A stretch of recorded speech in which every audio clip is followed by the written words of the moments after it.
Hello, beer troopers, and welcome to another beer review with me, Peter, the master of hobbits, sitting outside enjoying some nice summer weather, reviewing some more beer. And actually something that's pretty cool to try. I haven't drunk one of these since I think my last time, either at the local English pub that serves cask ale, or when I was in the UK last.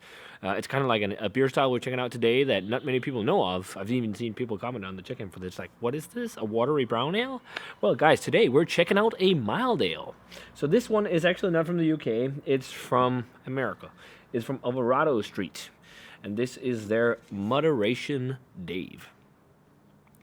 So I got this one from Beerjum, so thanks a ton to Beerjum for the beer. This was part of their big release from Alvarado Street. I still have one single Alvarado Street beer left, which is their Biggie's Blueberry Brunch Bonanza, and the boysenberry was great. But back to this beer. It's a 3.8% mild ale, also known in at least this specific version as dark mild.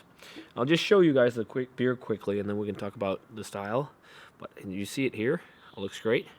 It looks like a brown ale, pretty much. It's like this light brown. It looks more dark brown on camera, but it's a light brown color, and it has a little bit of a beige-looking head. I poured, kind of like you do at English pubs, like completely to the top, but trying to generate some head. You can also see the carbonation is quite soft, just like the style wants.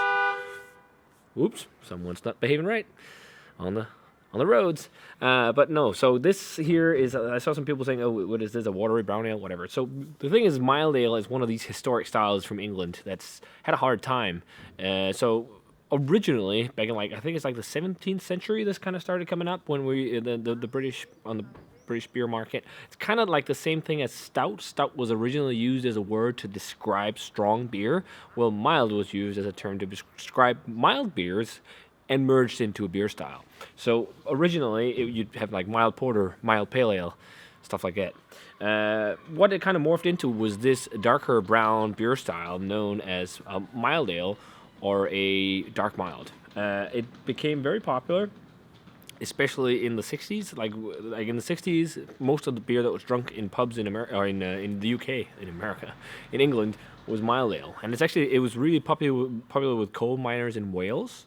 They actually have a blend where you blend a mild ale with a brown ale called a mild brown, and I think it also has another nickname. I can't really remember it, actually. I'll just put it in the video. But that was it's a very popular beer style. It's funny because it's swung a bit in ABV. It's been low ABV, it's been high ABV. It's quite interesting. A lot of breweries back in the 17th century would have mild X, mild XX, mild XXX, and then the X's would indicate how strong it was. And the difference between mild ales and the beers that you drank back then, like stock ale and old ale, was that it was young beer. It was very young beer that was often either just served straight young or blended with a little bit of what's also known as stale beer, which was matured beer. So it's a pretty interesting style. It's something that people don't drink a lot of anymore, but I guess the modern interpretation from the 60s and whatnot that was around was you could say almost like a milder brown ale. There is even also pale mild, which is almost similar to a British bitter, just not as hoppy. But you don't see that too much anymore. And also because the term mild became almost like cask ale and bitter in the UK, became so associated with coal miners and the working force and your granddad, a lot of breweries decided to rename their milds to something else, so it didn't say mild anymore. For example, Brain's Dark is actually traditionally or originally, I'm not sure it still is, but it's a mild ale. They just changed the name because they couldn't tell it. But one of the places where this was most popular was Wales, actually, because of the coal miners. So shout out to Simon Martin, aka Real Ale Craft Beer. Yeah. So historic British beer, and I love beer history once in a while. It's fun stuff. And I can see definitely how this is not going to be for everyone because it's super light sessionable. It's not going to have as full body and everything as you get with most other ales. But this was like the working man's drink. It was supposed to be something that would just refresh you and get you daily dose of vitamins because you get that from the malt and everything and the yeast. So it served its purpose. But hey, we have a modern interpretation from America. So let's check it out. Also, sometimes the style has a mild hop character, and I can kind of get a whiff of it from here. But we already talked about the color, so let's dive straight in. But yeah, that smells like... Think of a weaker brown ale with more hop character. That's pretty much how I'd say it. This one is also made with all British malt. I think it has a slight more modern hop to it, but all British malt. But yeah, it's spready, it's toffee, it's toasty, it's caramelly. You can also smell that it's not like super thick and rich. It's like this lightly malty, bready flavor profile. It's almost like a lower ABV British version of the Munich Dunkel lagers, if you can say it like that, or the just the Dunkel lagers from the Czech Republic. But it's nutty, it's spready, it's toasty. It has a little bit of a grassy, peppery, hedgerow, nettly hop character or something like that. But it smells pretty much like a classic mild. It's funny. I like going back to stuff like this as well because where my beer journey started was with British beer, and now it's of course moved a lot. But I'm getting a bit back to traditional stuff, which is really nice, especially as you guys know, lagers. But where it all started for me was classic British beers, and some of them, when they're done really well, they can be really good. But let's try this British style beer brewed in the States. Cheers, and thanks to Beardrum for it.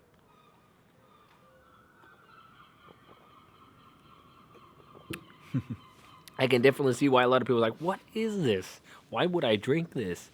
This is boring. But this is just made what it's supposed to be. Sometimes you need to just take a chill pill. I think they say this on the label, and just instead of going crazy with juice bombs and super fruited sours and pastry stouts, they themselves are guilty of doing those as well.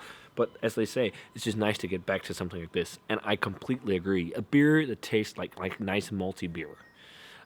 I will say though, like my least favorite style is actually brown ale, but I can say that I like this a little bit more because it has a little bit more brightness and hop character to it than an actual brown ale. But it's never going to be a mind-blowing beer. This is just like a really refreshing, like post-work beer or something like that, right? And for 3.8%, it's got a good amount of flavor. They can even go lower. They're usually down around 3, actually. But it's malty, it's like bready, toffee, toasty, caramelly, nutty. Exactly what you associate with actually a Munich Dunkellager. But the thing is, you have the ale esters as well. You have a hint of dark fruit playing in as well, which you don't get in a lager. Like a slight kind of like British yeast jammy, like combination of yeast ester with caramelly malt, giving that kind of jammy, marmalade-y character slash kind of like, I say, wine gums. You're definitely getting that in here. The hop character is, as I said, it's a little bit citrusy, but otherwise it's like nettles, hedgerow, grassy, like a slightly marmalade as well. Very classic hop character, even though I think they said they did a more modern hopping, but they don't talk about the hops. But it tastes very authentically British. Yeah, this is a very good example of the style. It's exactly what you should expect if you expect a mild ale. It's light in body as well, without being too watery, but it's definitely light.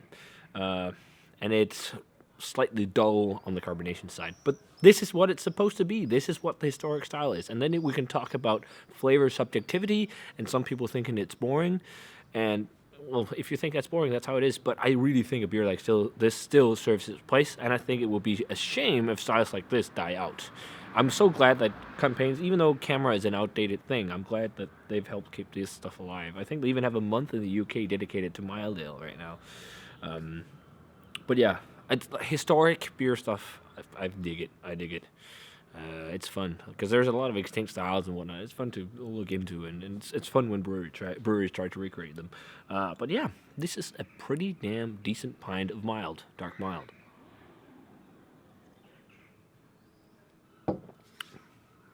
Style-wise, it would probably be a 90. It would. But as I said, let's talk personal preference a bit. And I say sometimes you need space for this and all that. I'd say preference-wise, I'd probably go an 85, not a 90. It's a very well-brewed beer. It's exactly the style. But there's other things I'd rather drink. If we talk traditional beers, I think I'd rather have stronger, like if you're talking this kind of dark stuff, stronger lagers. Like the Munich Dunkel is a little bit stronger, a little bit more bready.